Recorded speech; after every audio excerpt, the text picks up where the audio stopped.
Hello, hi, welcome to another episode of Fright Mic. And if you're new here, welcome. I'm Sam. I'm Liz. And today, it's a new theme, it's a new month. We are coming at you hot this February with some sweet deceit. The threads of deception. Yes, the lies we weave. Love that. Yes, the lot. Well, we're not lying. No, not me. We're Never being me. deceived. Yes. Deceived? We're being deceived. Deceived. Oh my god. What a mess. You know, that's how we do over here. Yeah, that's a hot mess. That's what this podcast is all about. And today, my unfiltered stupidity. Raw, unfiltered stupidity. And I'm not editing this out. Never. Today, the movie that we are talking about is Nefarious from 2023, starring Sean Patrick Flanery, and it's a lot of talking. It's a movie. It is a film. And we are discussing Wouldn't it you have today. it? Yes. And wouldn't you know? This is a first time watch for you. Yes, it is. It is a second time watch for moi. Oh, really? Only a second time watch? Yeah. See, you were talking about this movie for a while. I thought you had seen it more than twice. No. I watched it for the first time last year. Made it into my top discoveries, I believe. Yeah. I'm really into these, what would you call them? Like philosophy or religion type, like Heretic was one of these. Asking questions. Yeah. Making you really, And think of things that you just kind of blindly believe in. Yeah. And question things. I mean, that was our whole theme last month. Yeah. Exactly. We're still rolling on it, I guess. Yeah, really. It's all spilling over. Yeah, this movie actually reminded me very much of Heretic in some ways. Mm-hmm. Like, a lot of chatting, a lot of asking questions, and are you believing in the right thing kind of thing. Right. That vibe. What's the lie? I feel like it'd be a good double feature. True. Yeah. Like this really actually fits in with last month's theme pretty well too. But don't worry, guys. We have some really good ones coming up for you this month too. Oh, I'm excited. Some crazy shit. I'm excited. Yeah. Let me start off with the scores. 6.4 out of 10 on IMDb. It has an abysmal 35% on Rotten Tomatoes. I was a little surprised. Wow. I know. And I was kind of nervous because I did hype this movie up a lot. Like the first time I watched this, it was with like my cousins / family friends. They were the ones who told us about it. And so we all watched it. We had like a movie night at my house. And super into this. This was so good. Like, I swear to God, I like hung on every word, and I was like, they're making some really good points here. They're making some really interesting points, and I really like the direction of the movie, and so I was nervous to do it on this podcast. It's the same thing when you are really into anything. Yeah. Not everyone's going to be into it as much as you. Yeah. So, yeah. No, I feel that. It's scary. It is scary, and everyone's entitled to their opinion. So, yeah. I'm just putting that out there. Everyone's entitled to their opinion. Just know that if you don't like this movie, you're wrong. And I hate you. But no judgment. Yes, but no judgment at all. Horror is subjective, okay? Opinions are subjective. Yeah. Yeah. So our wrong ones, no, it's fine. I know. Lord knows I have some wrong opinions. Yeah. So. No judgment, but I my have mouth no is a little opinions dry whatsoever. I'm just a vessel. I'm just a shell of a human. Yeah. Speaking of vessel. Sleep Token. I don't know where I was going with that. Oh, we could talk about Sleep Token instead of this. That's fine. Actually. Oh. I wish we could see Sleep Token again. That was a religious experience. Speaking of religious experiences. Wholeheartedly. My soul left my body. Mm-hmm. And I don't think that the 3 vodka sodas that I had were the cause of it. I think it truly just... I know, we were ascending. Yes. It was a laser light show. It was like, so cool. it was take me to church. It was like my soul leaving my body. It was, my body is a vessel for vessel. Yeah. He was the siren, and I was the fucking idiot sailor just crashing my boat into the rocks. And I would do it again. Maybe I would again. die on that altar. Hopefully they come back. I hope so. Because damn, that was... We'll be back there. We'll be back in the front row. That had to be like my top 5 greatest Concept? shows of all time. Yeah. Oh, greatest show. Oh, wow. Yeah, I said it. Yeah, that was a really good show. Mm-hmm.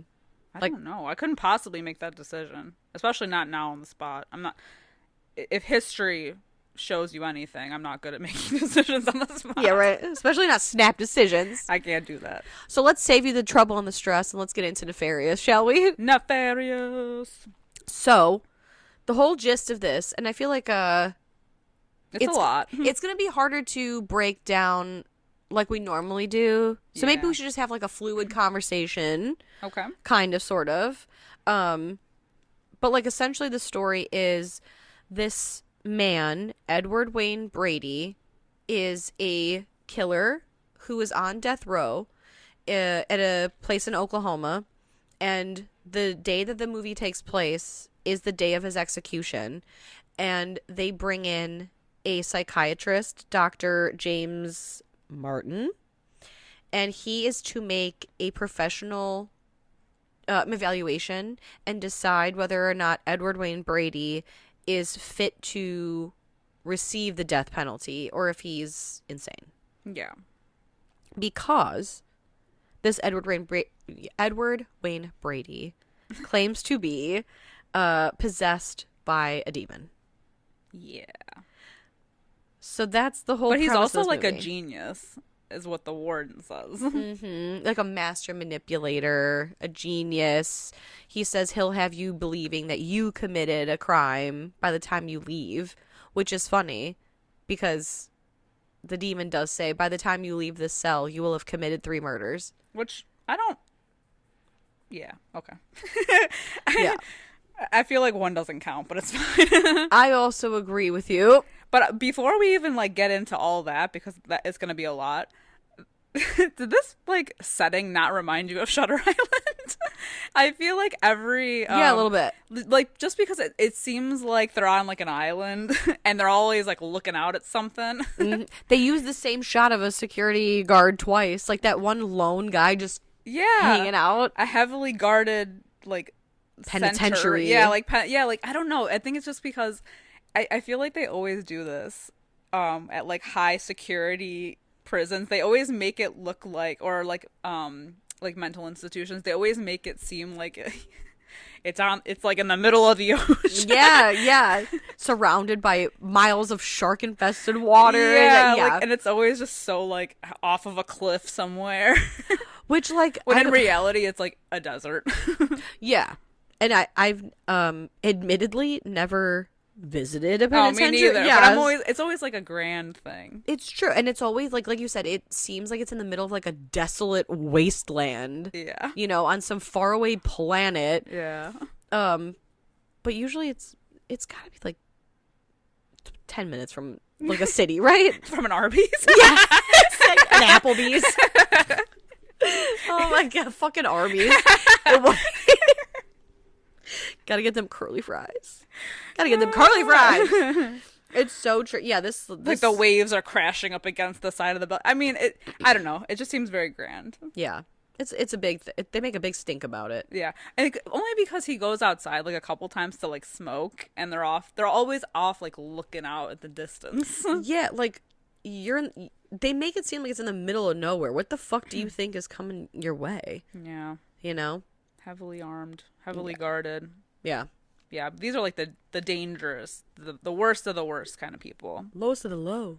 Yeah, but yeah, the warden says that this guy's a genius. Like you said, he'll have you rethinking your whole life. So be careful. Don't fall for his bullshit. Mm-hmm. This warden is like on a tight schedule. He is like very much like, all right, you got to make a decision by like 5 because I'm peacing out of here. Yeah, he said I got 20 cigarettes in this pack, Yeah. and when I'm done smoking it, this guy's getting the chair. Yeah.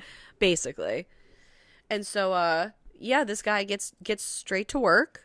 and he goes in there, and I mean, Sean Patrick Flannery plays this Edward Wayne Brady, this serial killer guy, who claims to be inhabited by a demon named oh my god, it's basically Nefarious, but what is Nefariamus. He's like, the closest English translation is Nefariamus, and this James, Dr. James Martin, he's like, your name's Nefarious. So what, Cute. bitch? Yeah. So what? Yeah. Like, there's humans walking around with the name Apple. Yeah. It's like crazier things have happened, but like it's so wild. Because this killer, I'll call him Nefarious, or maybe I'll just call him the demon. Neffy. Mr. Neffy. Nefarious.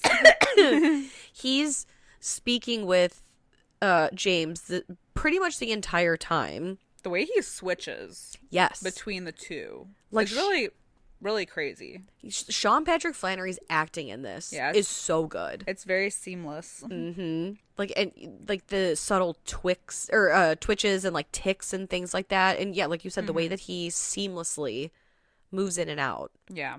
It's so good. It makes you feel bad for the person that's in there. Yes, like if you believe that there's a person in there, right, that is actually being, possessed, right. And like in the beginning, when James is asking him about the possession, he's like, oh well, possession. The demon is basically telling him like, oh, possession doesn't just happen. It's not super easy. It's something that like you have to work at over time, and it starts with when you're a child and these temptations, and then the Ouija board. It's like they go on this whole thing. Like a lot of this movie is just a long roundabout way of making these points where like, oh, James tells this demon that he's an atheist, so he doesn't believe in half this religious stuff that he's spouting, and then the demon has this long roundabout way of kind of getting him here and there and kind of goading into believing these things. So it starts off kind of slow. Yeah, I think, and he says like right off the bat, like he's like, I'm not trying to save myself here. I want to be executed because I want out of this body. Basically, yeah. Like he's like, I don't give a shit about what happens to this guy because he can turn on a dime and be out of there. Right. Like the demon says several times, you can't kill me. You can only kill the host body, but I am infinite. I am everywhere. I can leave. I can come and go at will. Yeah. This is all part of the plan. And especially in the beginning, the demon tells James, when we leave, when we're done here today, you will have committed 3 murders. And on top of that, you are doing this because I wanted you here. And by the end of it, you will tell my story. So on top of having committed 3 murders, you're going to tell my story by writing a book. And, what did I just say? But it's already been written, too. Yes. That's the other point about it. Yes. Because he's like, yeah, okay, bro. Like, how am I going to write a book that's already been written? Yeah, well, and then even the demon is like, oh, don't worry. It's all taken care of. Like, I chose you. I wanted you here. And it's just so crazy because it seems like this Brady guy, this killer, he was seeing another psychiatrist who in the beginning of the movie seemingly commits suicide by jumping off a building. Yeah, I wasn't expecting that. Right? Very strange. I was so confused at first. I didn't realize he was outside of the building. I thought he fell from the ceiling inside because it like reflected. It looked like it reflected off the window, and I had to go back and I was like, wait, what the fuck just happened? Huh? It's true. I mean, it does happen like so fast and unexpectedly. I know. It was wild. So he's like, it was like the beginning of The Lodge. I was like, what did I just watch? The beginning of The Lodge is crazy though. I know. It's just like something so violent just happens, and you're like, what the fuck? You don't even have time to process it. Because there's no like music. Like there's literally no hint that anything crazy is gonna happen. Yeah. That movie's wild. I know. Damn. That's fucked up. Damn, that's a good movie. Now that, surprisingly, is a movie I've seen a lot of times. Oh. Too many, more than I care to admit. Yeah. Yeah, wild. But anyway. I digress as always. I digress. Back to this mess. It is a clusterfuck. Yeah, it's so crazy. So, like you said before, the demon is basically talking to this James guy saying, because James is like, well,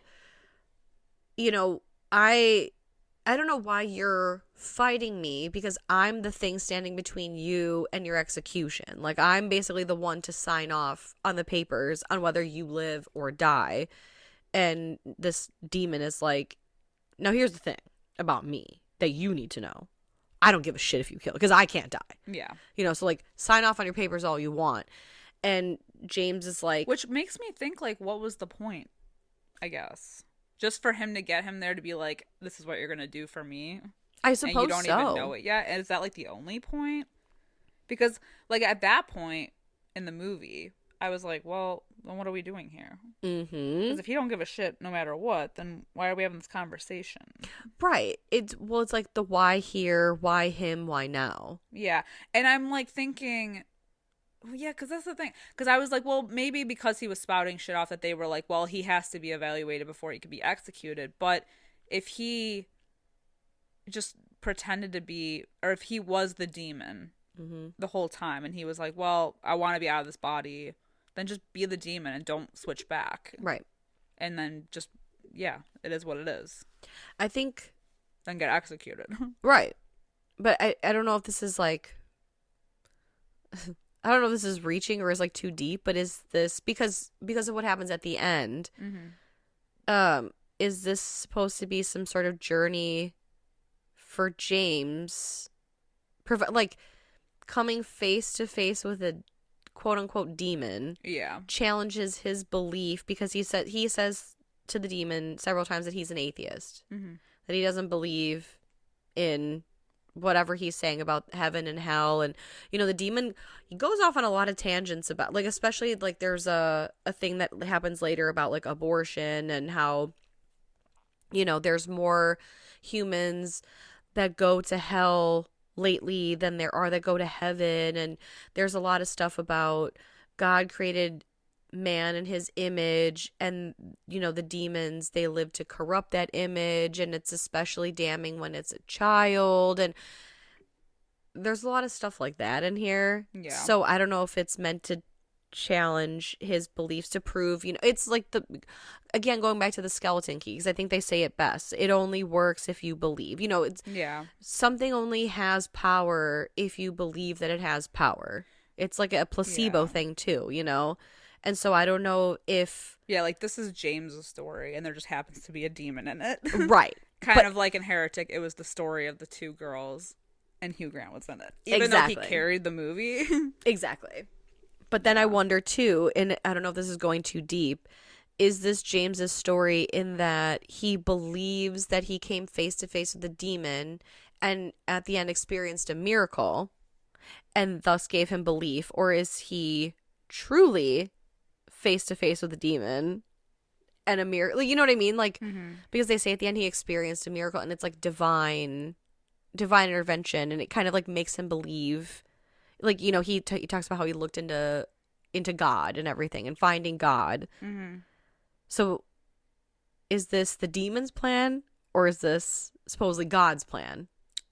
I don't know. Did he really come you know what I mean? Like, there's so many questions where I'm like, it could go. I'm trying to take it just at like face value. Yeah. Well, but and same with Heretic. And to be honest, taking this movie at face value, at times I'm like, this is like really preachy. This is very preachy and very like one-sided. And so that's, I think, like my biggest problem with the movie is that there's a lot of talking and sometimes I'm like, okay. Yeah. Get to the point. It's like when someone's talking at you for too long about something and you're like, all right. And they're being a little too preachy and it's like, okay, I get it. And I think that's why probably a lot of people's complaints come from. Like, I could totally see that being the case. I mean, I haven't read any reviews, but I think that's why. I think it's the same people, the people that didn't really like Heretic, the same thing. And I'm sorry, I keep comparing the two, but I feel like they're similar in this way. Yeah, that's why. I think the same people that didn't really like Heretic is for that reason too. It was like, okay, well, we're getting like real preachy with this. I think it is hard to make a movie about religion And and not be like demons. that. Exactly. I think it poses interesting questions, but it's sometimes like a little too much sometimes. I think that's why I was kind of nervous to do this movie and to watch it again and talk about it. Because the first time I watched it, it's just, you're so wrapped up in the story and following the story that it's like, oh my God. I feel like same thing again with Heretic. And there's like a lot of similarities with the two. And that's, I know we keep comparing them, but it's like I'm so focused on the word soup that's coming out and like, oh my God, well, how does it relate to what's going on and like what's going to happen next? Like your brain's always trying to like fill in the gaps. Yeah. That when you get to the end, it's like, oh my God, that was amazing. And they took me on a journey. Yeah, man. exactly. And so watching it again, when you know the ending and sitting through something that is a little preachy about something like religion, I was so nervous to like watch it again and have it be like, well, this doesn't make a lick of sense, or I don't like it as much. Yeah. Sorry. And I still do like this movie a lot. So it still was like, I stand by putting it in my top discoveries. But it's like watching it back, it's like, okay, this might be falling apart a little bit here and there, but I'm still along for the ride. Yeah. I just found myself being like,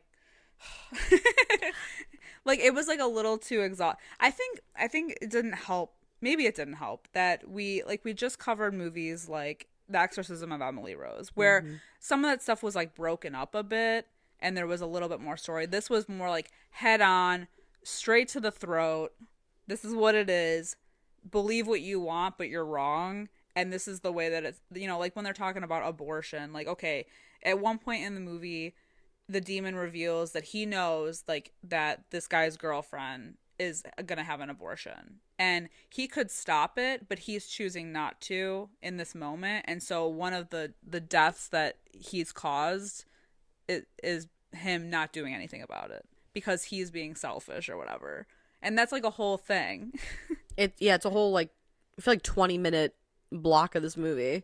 Yeah, and he's like, oh, there's a countdown because I can feel when your like baby is gonna be entering hell. Like it's like very like crazy. That's like a whole thing in the movie too, when James's belief starts to turn, because the first time, I should say, the very first incident between the two where he like fully doesn't believe that this guy's possessed is when the demon's like, oh, let me take over your body, and James is like, no, I'm not doing that. And he's like, well, if you don't believe that I'm a demon, then why would it matter? And he's like, I'm not. Why would I agree to that anyway? And the demon calls him out. And so James is like, okay, I will give you permission to take over my body if you grant me time to speak with Edward Wayne Brady and not the demon. And so the demon's like, deal. And so James is like, all right, here I am. Come and take over my body. And nothing happens. And so you're like, oh, well, this guy's, yeah, of course. Yeah. There's no way he's a demon. He's crazy. And then when he gets to speak to Edward for a little bit, it's that the switch in the personality is so crazy. But they keep pushing for, like, dissociative identity disorder. Yeah. And the demon then sprouts off all these things like, oh, well, did you know that there's all kinds of, dissociative identity disorders? And, it's not that easy. And, but also the amount of knowledge that the demon knows about him specifically. Right. Because he brings up his mom first, which this is the death that I don't count. That's what, exactly. So this is like one of those things, because we're still at the point where James doesn't believe, right? Yeah. And then he brings up this first supposed death that he's gonna cause, or that he caused. Yeah. And he says like, oh, you're gonna cause it while you're here, but this already happened. And he mentions that that he was responsible for killing his own mother, and then. But even before that, he like knows everything about this guy. He's like, you graduated from this college and did this and blah blah blah, and you were ahead of your class. Blah, blah, blah. So he like knows all this information about this doctor before he even walks in, and I think that even kind of renders him speechless a bit, like just upon meeting him, because he's like, how does he know so much about me already? But whatever. But yeah, when he mentions like, yeah, you're the one that's responsible for your mother's death, and he's like, man, fuck you, you don't know anything about me or my circumstance. Like, she was like on like in hospital. What was it? Yeah, like, she was basically like knocking on deaths, or she was terminal. Yeah, she was terminal, and he was basically like trying to like basically pull the plug on her. Yeah, well, that he makes a comment that they were in the state of Oregon, I believe, and if I'm not mistaken, I think euthanasia is legal there. What do they call it? Assisted suicide? Yeah. So the argument is loose in that the demon's trying to say he murdered his mom, but James's argument is that, well, they were within the legal rights because she was in the state of Oregon. And the demon tries to argue, well, like, oh, no, you killed her because you didn't want to deal with her. And you wanted her money. Yeah. You were tired, you were there and holding her wrinkly hand, and, you were stressed and you just didn't want to be there. And, it helps that she had, like, a lot of money. And so he's like, oh, that's the first murder you committed. Oh, listen. Listen. And it's the same thing with the baby. He's like, you don't want the baby because you don't want to deal with the baby, and that's why you're not stopping it. And this is when his, like, there's like that sliver of doubt, because he leaves and he goes to try to call his girlfriend, and to try to like stop her, I guess. And unfortunately, by the time he gets to the phone, it's already done. So, he feels like he's committed a murder. Yeah, there's a little bit of guilt there for him. Enjoy the podcast, like what you hear, and you want to hear more? Well, you're in luck. We have a Patreon. That's right. If you don't know, we talk about new movies on our Patreon. We do monthly rewinds, so that way you can find out what we are watching between our main episodes. Sometimes we craft spooky cocktails to match our theme of the month, and watch parties galore. So much fun over there. Head over to patreon.com/Fright Mic podcast to check that out. Again, if you want to hang out with us a little bit more, then support us over on patreon.com/Fright Mic podcast. And we'll love you forever. Okay, bye.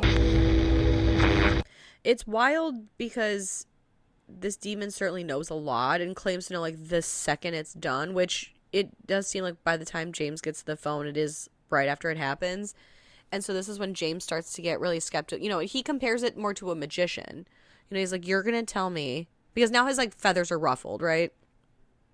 He's like, you're going to tell me exactly how you knew that. How you knew everything, that she was getting the abortion, that it had happened. You're going to tell me how you know. And he's like, well, like, you're going to call me a liar. I tell you a demon, you say I'm a liar. I tell you I'm not a demon, because this like Nefarious is like, oh, you're right. Like, I'm just a person. And it was a wild guess. He's like, you're lying. Well, if I tell you I'm a demon, I'm a liar. If I tell you I'm not a demon, I'm a liar. Like, and James is like, well, it's like a magician pulling a magic trick. Just because I saw it happen doesn't mean I believe it actually happened. Yeah. And so it's like you can see the doubt creeping in, and his, beliefs are starting to come undone a little bit, but he's still holding on to the fact that there's no way that this guy's like, there is some definitive proof that you knew about this beforehand. Yeah.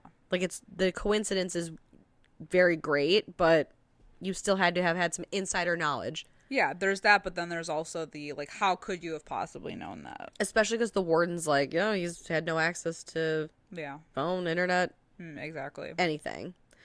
What was the other? Oh, let me just say, too, because when they're talking about the abortion thing and how, like, you don't really love this woman. You don't want to marry her. And so you're making her get an abortion because you're not ready to be a father, and you don't want to tie your life to her, and it's like all these things. And James fires back and he's like, well, I'm 35. I have my whole life ahead of me. Or he's like, he makes some reference to his age being mid-30s. No, I don't want to be rude. I don't want to be rude. Are you going to hurt some feelings? I am 34.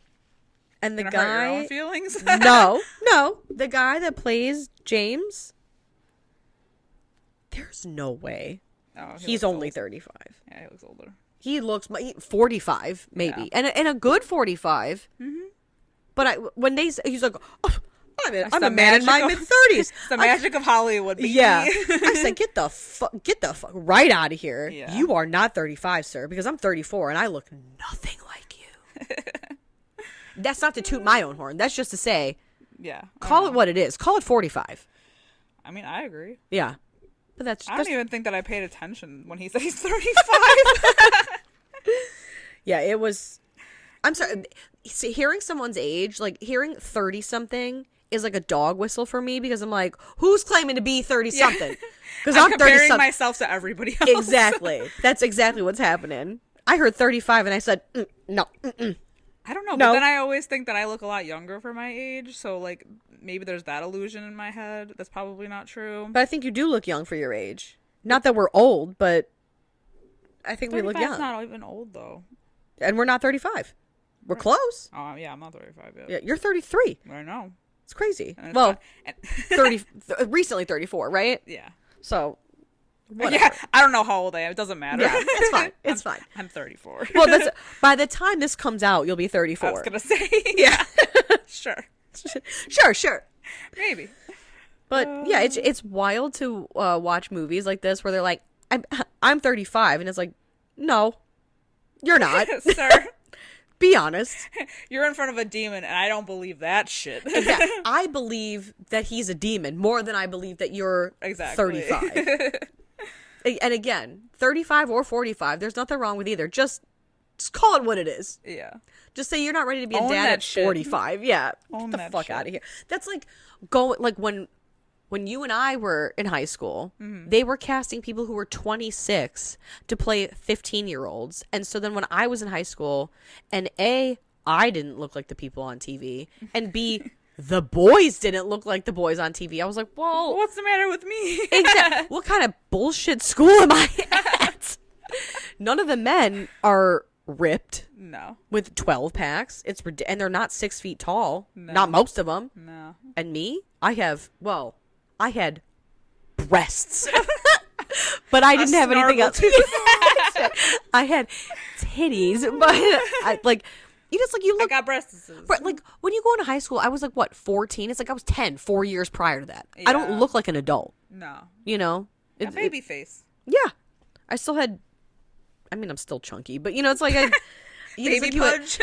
you got your baby fat still. You're not fully developed. Like you're a child. Yeah. I feel that. Yeah. I'm sorry. That's like such a off tangent, but That's true though. Yeah. I don't even think I caught the fact that he said he was 35. that bothered me. So I had to put that in there because I said absolutely the fuck not. I don't think so, No, sir. buddy. Yeah. At 45, you're either ready to be a dad or you're not. And there's nothing wrong with that. Just call it what it is. Anyway, back to this. 2 murders down, and James demands to know how he did it. The demon just like laughs. Yeah. And it like says like, well, it doesn't matter. It doesn't matter what I say, how I know, because you're not going to believe anything that I say anyway.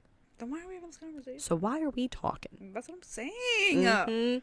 And then What is happening? Because then he spouts off about some other shit about the illusions of morality and how demons have or people are desensitized over like anything horrific in life. Mm-hmm. And they're like the demon influence, and I don't know. It's like It's like it's so much. like yeah, because they go on this whole like tangent at one point about slavery and how like people, like people. God made people in His vision to worship Him, Mm-hmm. and so the demons are like rebelling, Yes, basically. and how the demons, They don't believe that anyone should be worshiping anybody. But then he's like, but you should be worshiping like the devil.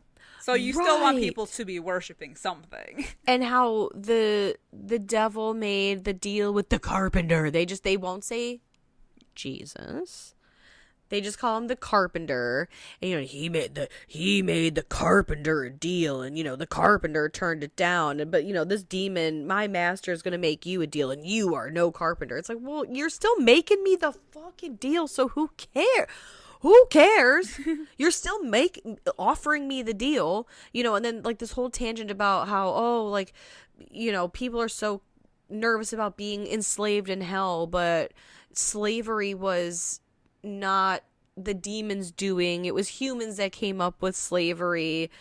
But it just seems like a lot. Like, well, where do you draw the line?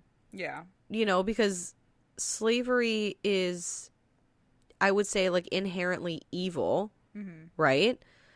But in this movie, they try to say that good and evil are a man-made construct. You know what I mean? Like, yeah, no, I get it. Kind of. You're gonna tell me that good and evil are something that man made, right? Because that's what the demon tells you. Because the demon keeps saying to James, do you think I'm good or do you think I'm evil? And James is like, why is it so important for you for me to say if you're good or evil? There's this whole good and evil thing, but then there's the gray zone, but we don't mention that. We don't mention the gray zone. And I think that's the problem. And the other problem the lack of gray zone. Well, and it's like this demon's responsible for murder, which is bad, which is evil. But then the demon's like, oh, well, your people came up with slavery, and human trafficking and things like that. Well, how is that possible? Because that's also an inherently evil thing. Well, and if we're talking about good and evil, and the thing too is that he's arguing that like that his way is the better way. Sure. And he's saying like you killed people, their death is on your conscience. It always should because it's your fault. But yet like he's inhabiting this person and made him do things. Mm-hmm. And even now breaks his own finger to prove a point that he's in control of this vessel, that he loves the feeling of pain, but he wants to torture this person and send them to the chair just to prove this point. And so why is he like any less evil, really? Right. And, saying that they were working on possessing this Brady killer for a very long time. Yeah. Then he really never stood a chance. And that's what they keep saying, like, oh, well, they're like at one point in the movie they're testing the generators because they're going to give this killer the electric chair, and James says, I thought they do lethal injection. And he says, well, in this state of whatever, you're given a choice. Most people choose lethal injection, but you're given the option of an electric chair, which I have chosen because I think, like when you get the chair, your brain overheats and your eyes melt out of your face from the heat, and, you burn it alive. And, I can't think of a better way to enter hell than for this, whatever. And, and he deserves to burn. Well, why? Because if you've been watching him for what sounds like a majority of his life, you have damned him from the beginning. Yeah. So did he ever really stand a chance? So then what's the point? What's the point? Like you corrupted him. Yeah, you latched on him right. Like a parasite.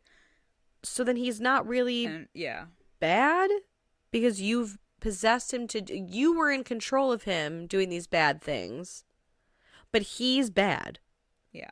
But that doesn't make any sense. And I think that's the problem is that like he has all these things that he says, these tangents, these points that he's trying to make to make it and to really throw this guy off. But I feel like his arguments really fall apart a bit. Mm-hmm. Especially with, I don't know, his way of thinking of the, like, what we're doing is the right thing to do and what y'all are, and this is why we're rebelling. I don't know. It just seems like a lot. It seems a little wishy-washy.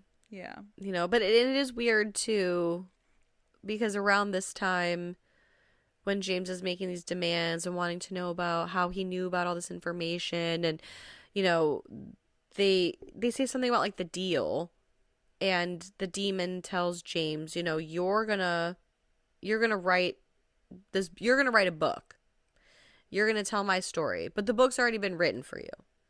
And so James is like, well, how do you figure that I'm going to release a book that I won't write, that who's going to write it? Where's this book going to come from? Oh, yeah, his dark gospel. Yeah, his dark gospel, his manifesto. And, he's like, my book will do for me what the Bible did for the carpenter. It's like all these parallels that they're trying to draw.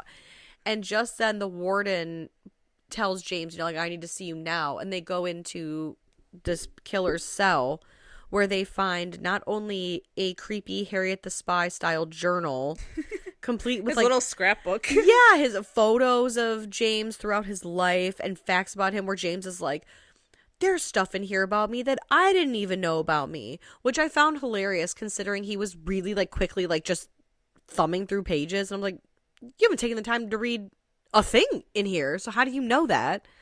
But, it's like, how does someone know something about you that you don't know about you? Right. I guess it's to prove a point, but I'm like, what? Yeah. What the fuck does that mean? And then on top of it, they find a manuscript for a book that says Nefarious by Dr. James Martin. And the warden's like, are you sure that you didn't know anything about this guy or had nothing to do with him before you came here? And it's like, no, of course not. It just seems a little too perfect. Yeah, like a little too convenient. Yeah. Especially like, I don't know, because at the end he's like, oh, I've deemed you, like, it's weird because he comes back in the cell and he's like, I've deemed that you are insane and you're not mentally right, and therefore you will not get the electric chair. And then for some reason the demon snaps because there's more talking. It's a lot of yada yada yada, and the demon pops up and starts like strangling the doctor. Yeah, makes him beg for his own life. And then at that point James is like, all right, that's it, death penalty for you. Yeah, he had it. But then that gives the demon exactly what he wants. By this point. Yeah. Well, yeah. He is giving him exactly what he wants, which is like, which counts as murder number 3. Yeah, which again, I'm like, if this, like, then what was the point? Right. Other than to have him spread this word like he said he was going to. And why him specific? Again, it like goes back to like why him specifically. Yeah. And so the demon calls out to James and he says, when I'm executed, I need you to be there. And so and for some reason he stays. Yeah. He's like, I gotta see it through. Literally, why? He literally is giving into this demon at every turn, despite not believing that he's a demon or not believing in demons, whatever. I think he says he's an atheist. He's either atheist or agnostic. He's whatever. And so yeah, he stays, and then they give him the electric chair, and when they say, do you have any last words? Is that typical to have an audience? I think so. At an execution like that? I think so. And I only think so because in Law Abiding Citizen, when they catch the one guy, the guy from like the collector or whatever, they give him death by lethal injection and there's an audience. Huh. Yeah. So I think I don't know if it's witnesses. I think it's witnesses. I think there has to be like witnesses. I don't know a lot about the death penalty. I've not read up on it. We'll say that. Okay. The only knowledge I have of it is from movies. I was gonna say I don't even know if this is like a thing. Yeah, I would assume that they would have to have some sort of witness to make sure everything goes. They had a full room though. They sure did. It's the same though when they give like autopsies. Yeah. Right. But that's not. But it's not always in front of an audience. No. That's like a college thing. Maybe that's what I'm thinking of. It's a theater or like of a pain. medical school. Yeah, it's true. That's true. Yeah, I don't know if this is common. My knowledge of the autopsy of Jane Doe confirms that there's only 2 people in that room. That's true, and it's at a funeral home, a funeral home. But anyway, yeah, they get him ready and they zap him, not once but twice. Yeah, to confirm that he's dead. And James stays the whole time. But actually, yeah, they ask him before they zap him, and they say any last words. And this part kind of just made me giggle both times that I watched it, because I feel bad because then Brady, who's supposedly a killer, first of all, the demon denies him his final meal. Which is brutal. So sad, because then he's in his cell right before they take him to the chair, and he's like, what about my meal? And the guard's like, man, you said you didn't want it. And he's like, no, I did. This demon is fucking torturing him. Yeah. And then the demon seems to abandon him. He just wanted a milkshake. The dude just wanted a burger and a shake. Ugh. God And fries. dang. Right. Oh, man. I could go for some fries right now. I'm not going to lie. This shit sounds so good. Yeah, always. Always. So, the demon abandons him right before he gets the shock. Yeah. But then he, like, inhabits the body at the very last minute when he's like, do you have any last words? And for whatever reason, the demon's like... Spouting some Well, he shit. goes, what'll it be, James? Will you accept my offer?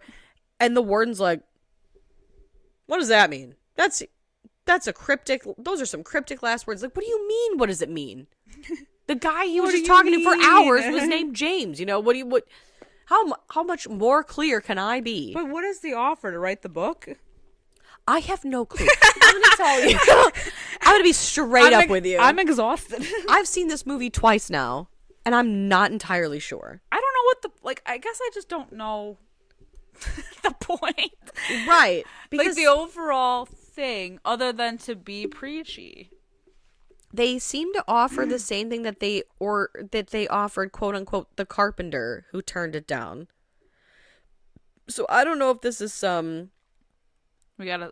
unholy devil deal. I don't know. Yeah. Well, and the thing about it, too, is, like, it is very random that they chose this specific random guy. Mm-hmm.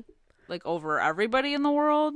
Who's like Was he just, like, easy a non-believer? Yeah, easy enough to latch onto. I don't know if they're trying to turn him, you know what I mean? Yeah. That's the thing. Like, I know this is James's story, even though the title of the movie is called Nefarious. The demon's name is Nefarious. The book James publishes at the end of the book is called A Nefarious Plot. But I really feel like this, in a way, is James's story because he's a non-believer that believes in something. You know, he turns to God because he's met a demon. Yeah. Because after they pronounce Brady dead, then James hears the demonic voice say something. I forget what he says to him.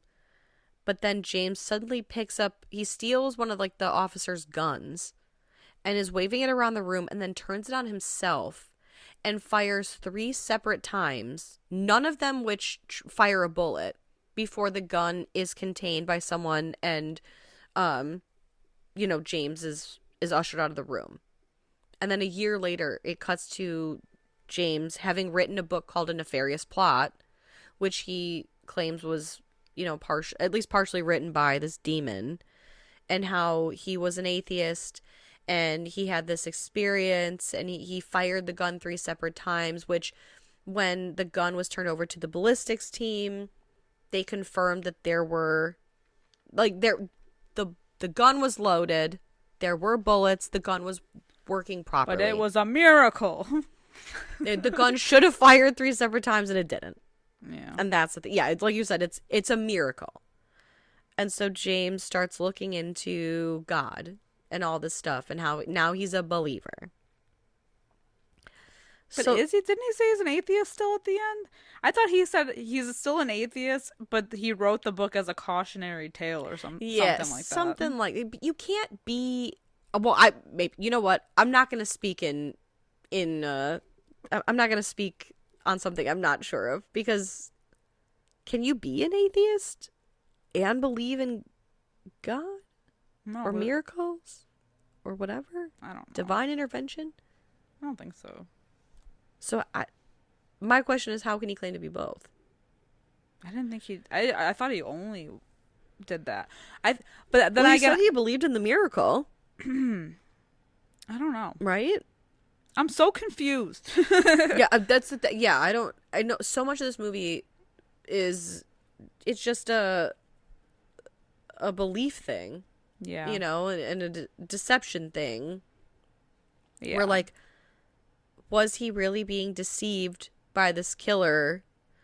And was it basically just a coincidence that this guy claimed to be a demon and then experienced this takeover? Because again, the demon had offered to, James offered for the demon to take over his body. Mm-hmm. And it seemingly didn't work, but then when the demon was released, did it for a brief moment inhabit his body and try to kill James, but then some divine miracle happened. It's like, was it all a big coincidence? Yeah. or wasn't it? Like, did he actually come face to face with this? You know what I mean? Like, it's... And I'm guessing it's one of those we're supposed to be left with the questions. Well, I don't know. I don't know. The end when he leaves and that homeless lady's like, tell you, "Did I you got miss him." me, James? Oh, yeah, then there's that. And I'm like, why? I don't Yeah. know. It was weird. I think it's meant to be that the demon is real. The demon is the friends we made along the way. Yeah. Yeah. Yeah. It's wild. I like when you take the movie just at like face value. Like I said, if I'm just watching this movie to be entertained, I am entertained and I like it. But when you try to really like break it down and analyze it, I'm like, ugh, I feel like this is where it like falls apart a little bit. But it's because it's based on belief. Yeah. It's the same thing with Heretic. When we first saw it at Fantastic Fest, I watched it at face value. I did too, but I also was more engaged, and I just felt like the messaging was a little bit more clear. That he was trying to... Because he was giving, I guess, better comparisons and, like, analogies. And the arguments are also different, right? Like, right, yeah. Like, they weren't completely the same. He's not trying to prove to movie. these girls that he's a demon. He's just trying to have them question certain things. Whereas this guy is like, yeah, no, I'm a demon, and like this is what you should believe because this is how it is. Mm-hmm. According to whom? You? Okay. Yeah. I don't know. That's that. I need like evidentiary support. To quote Elle Woods. Ms. Elle Woods. Yes. So yeah, it's. I think it was an entertaining movie, and I still really liked it. Like watching it the second time around, I still enjoyed it. But taking my notes, I'm like,